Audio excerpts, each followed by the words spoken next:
All right. I want to show y'all the glory of God this morning. Shalom, man. It's just amazing. Here we go. All right, y'all. Here's one of my plant beds. This is after this rain we just had for about 4 or 5 days, something like that. It seemed like, feel like. I just been chilling and relaxing. It's been a blessed moment. It's been feeling just amazing just to get some real rest. It's been raining, windows been up, man, and just hearing the rain fall, the birds chirp. I mean, God is amazing, but here's our bed of Siberian Dwarf Kale, Purple Lady Bok Choy. Look at her, she pretty, ain't she? Boy, she beautiful. Look. Just like at the grocery store, you go look and it got the little bitty water droplets on it. But God is good. Here go a bed here. We got Amaranth, the red Amaranth. You understand? I ordered that from, I think I got it from Canada. But 120 of those plants we got planted in here, as you can see. And we didn't have enough to do the edge, so we went on and put 8 basil in. All right. And this Jersualem artichoke is loving this rain. You understand here? And it jumped up. These are our Rutabaga that we grew. They starting to, well, as you can see, they're seeding, but we got to get these seeds off before the birds get to them, which I don't think, well, some of them, they a little rotten. Something must have chewed on them, and some moisture got in there, something.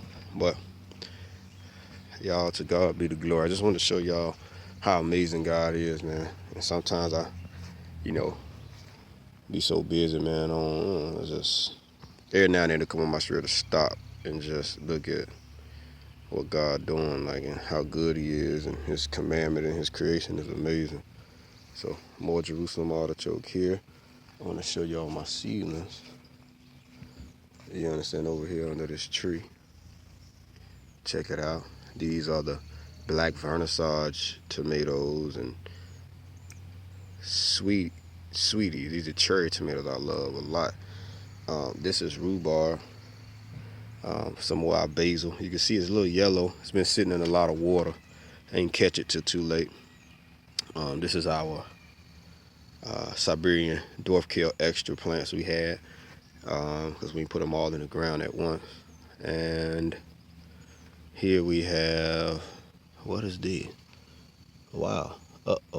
Too much moisture. Y'all see here? Let me show y'all something. I can tell they been getting too much moisture. That's black spot.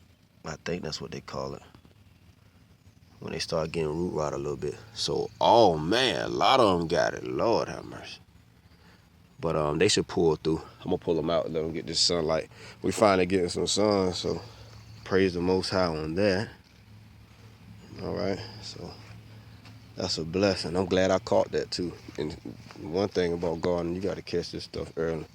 So these plants here were doing horrible. They were yellow. I was kind of getting down and depressed about it. I said, man, these plants ain't,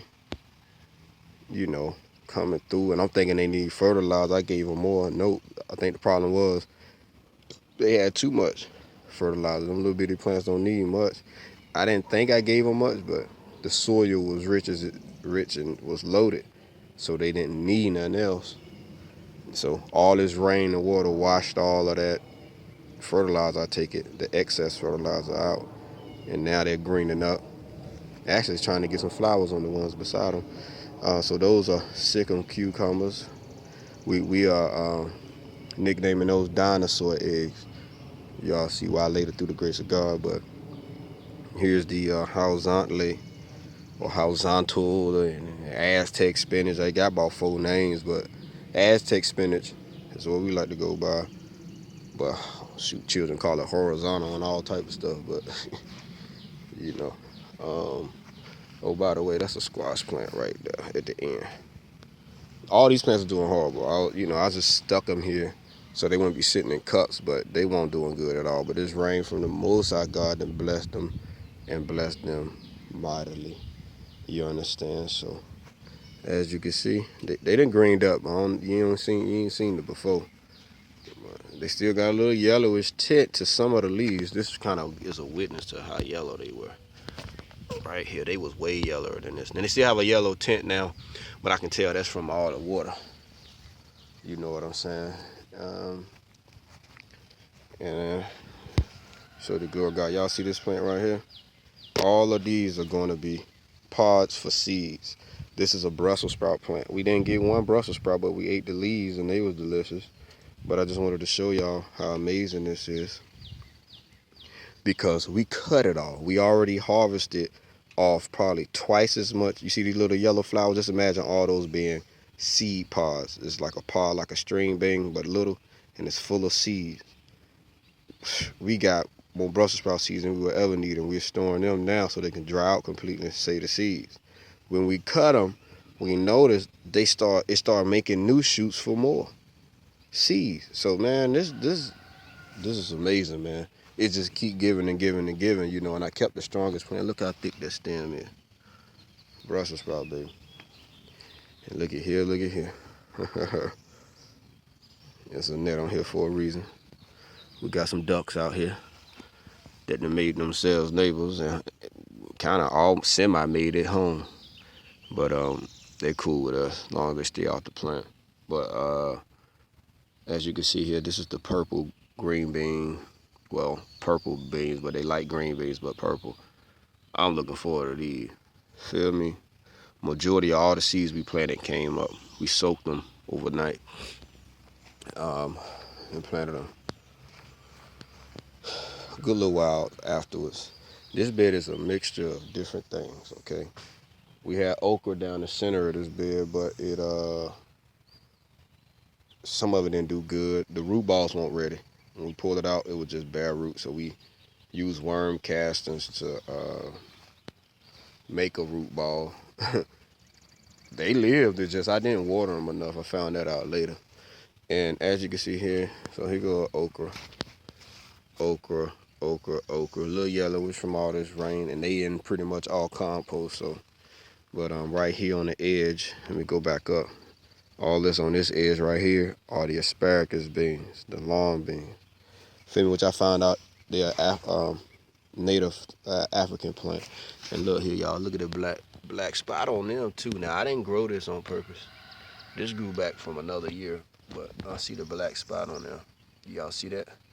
That's how you know it's too much moisture on the roots. I done had plants do that, show signs of that before.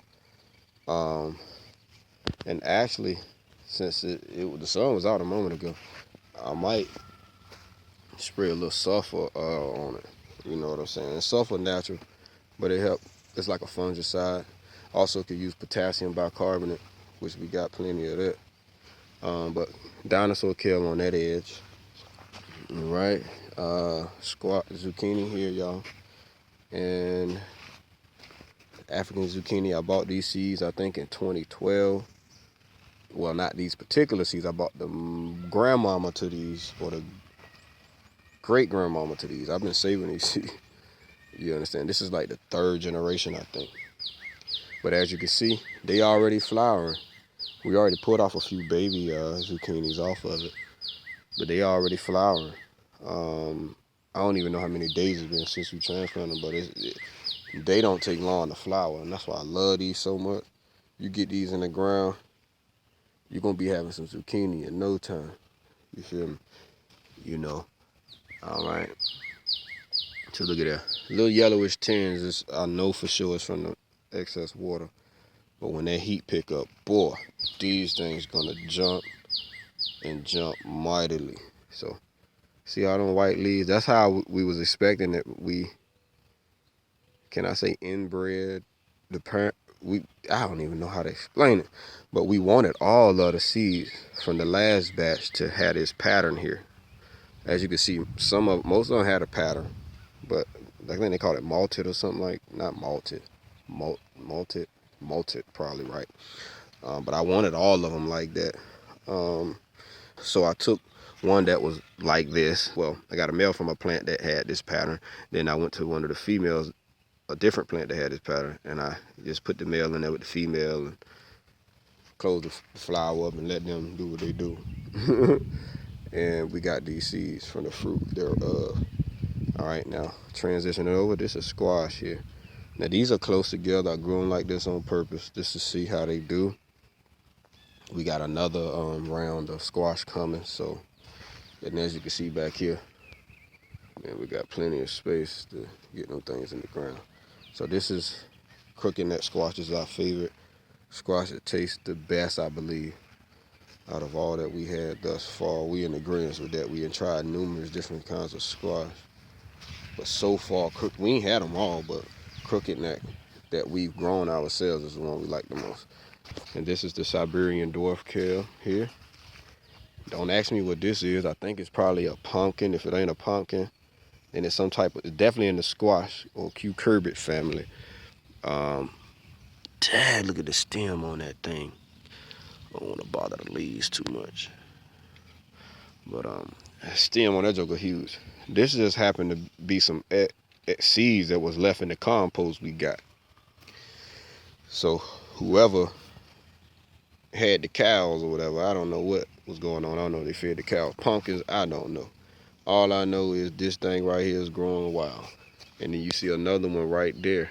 We didn't plant them. They're coming up by themselves and they'll vine underneath this stuff and come out. So I said, well, may the Lord, you got something in store for us with that. I always wanted to grow pumpkins, but I wouldn't have grown one myself. I just didn't see myself buying no pumpkin seeds and growing pumpkin. But whoa, we got some type of pest here. Y'all see that?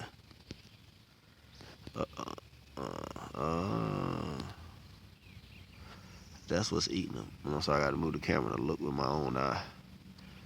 All right, so what that thing is camouflage. Got to get a picture of that, y'all. Hold up. All right, y'all, I'm back. So we definitely have to follow up with some spray. I see the APHIDS active too. And what we do is, here go another one. I told you grew wild. The joker's growing wild, man. But they cool with me, especially if it's food, right?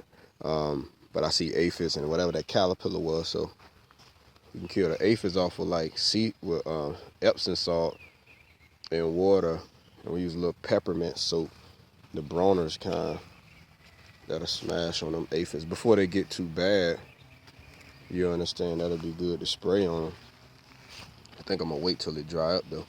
And here's our green bean bed. As you can see, some sprouted up. Then we came back and planted some more seeds because a lot didn't come up. Now we planted them deeper than we normally do. That wasn't a good idea for this type of compost that we planted. You see how crumbly in these big pieces you see here? That's the compost we got. That's the compost we working with.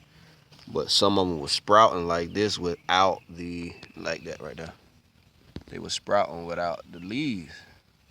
Which means, I think the leaves kind of ripped off of some on his way up because they so soft and fragile. Look at that. They so tender. And everything like to eat them leaves. So through the grace of God, the seeds we just stuck in here recently, to fill in these gaps, are sprouting. See? Look at that. God is amazing, man. And we just trying to fill in these gaps. We planted a whole bunch of green bean seeds here, so we didn't soak these seeds and they're doing great. So we might not need to soak this particular variety. They might not care too much to be soaked. That's what it looked like to me. That might have made it worse for them. So we probably won't soak them in the future. But these are the Jade 2 green beans. And when I tell you they kick out hard body. You understand what I'm saying? So we want a whole 30-foot row. It's hard to be consistent with them when, they kind of just do what they want. As far as sprouting, but once we figure out how to get them to sprout like that other bed, would be good. It's just the other bed, those seeds is to me way better quality. And y'all, I'll show y'all the chicken coop. You understand? Ain't God good? We progressing, y'all. First thing we done built like this. When I say the Most High God with us, He with us. Here's our bed of Chinese cabbage. Hoping to do good. Transplanted before this rain came in, which has been a blessing. This is Artichoke Valley. Why we call it that? Because as you can see, man, I don't even know how many Jerusalem artichoke plants we planted. But you see that big thing in the patch right there? We might cut that because there's some in the back that's going to need some sunlight. So, God good. And we had some excess. You see this water here. Good thing it ain't flooding out. Our plants ain't flooded out. So I could do a little trench going that way, but it's actually fine with me doing this here because all that water up there and stuff could come sit right here, sink down because our fig tree up there. So potatoes we grew the previous year back there. We grew some potatoes, but we picked them too early, so we used them as seed potatoes. And they lasted from last year. I kid you not, I think it was from last summer I picked them up. So as you can see here, these are potatoes from the compost pile. We just threw our scrap potatoes and the cuttings my wife had from potatoes that we bought. Normally we buy organic potatoes, so when we put them in the compost pile, they just take off and start growing. So we just stuck them, we just pulled them out. Some of them ain't even had no roots, and we just stuck them in here and look at them. They doing what they do. And we planted some sunflowers over here too, y'all. Look, there go one, actually two sunflower plants. You dig? So praise God. And these ducks, look at these ducks following me. They hungry. Actually, they probably ain't hungry. They just greedy. Oh, I'm stepping in them. Y'all coming to be on camera. Tell the Hebrew community shalom. Tell them shalom. Tell them the Most High God is going to deliver them. They need to get their life to Christ. Come the way the Most High said come, and they're going to be all right. Ain't that right? Come here, duckies. Come on over here. Look at all this water over here. Y'all come over here. So these ducks just popped up, yo. They lucky. They ain't on our list of clean foods. Like we would keep them though, man. They cool. Ducks cool. Probably two of them cool. Look at these jokers, man. Look at them. They look way healthy. I've been feeding them barley, y'all. Look at that, her coat, man. She had red spots out there because he was jumping on her back. I think that's the female. He been jumping on her back. So I figure it's the female. But we've been feeding them barley, and I've been seeing their coat get so much better, man. I mean, they feathers. I'm saying coat like they dogs. But see how I'm over here? They just come over here? Man, these ducks all right with me. But all praises be to the Most High God. You understand? And I'm sharing this stuff, man, because I just want to encourage my brothers and sisters, let y'all know we could do this. And when we start doing stuff in sync with nature, man, nature comes to you. Like, for real, man. Nature comes to you. So they just gonna go around here and eat slugs and stuff today, because I ain't finna feed them no barley right now. You understand? I need them on a mission. Go eat them caterpillars and stuff. Eating my plants, you know what I'm saying? But that's pretty much it, y'all.